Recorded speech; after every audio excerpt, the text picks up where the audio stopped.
Nah, kelakuan orang gak bertanggung jawab kayak gini nih. Suka malu-maluin negara sendiri. Seorang warga negara asing, seorang bule perempuan jadi viral di media sosial. Dia nangis di pinggir jalan karena katanya jadi korban penjabretan.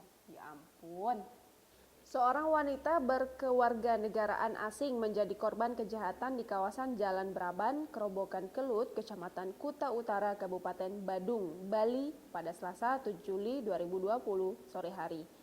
Wanita tersebut harus kehilangan handphonenya setelah menjadi korban pencopetan. Warga negara asing menjadi korban kejahatan itu pun viral di media sosial Instagram.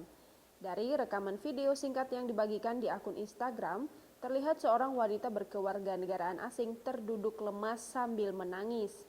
Terlihat pula ia nampak menjelaskan kejadian yang baru saja ia alami.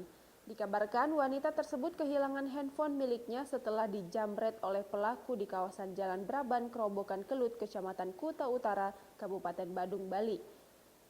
Beberapa nampak mengelilingi wanita yang terduduk lemas dan menangis. Saat itu belum diketahui jelas identitas warga negara asing yang menjadi korban kejahatan di Indonesia tersebut. Video yang diunggah di akun Instagram @viralterkini99 ramai mendapat komentar netizen. Beberapa di antaranya bahkan mengecam aksi kejahatan tersebut karena dapat memberi cita buruk Indonesia di mata warga negara asing.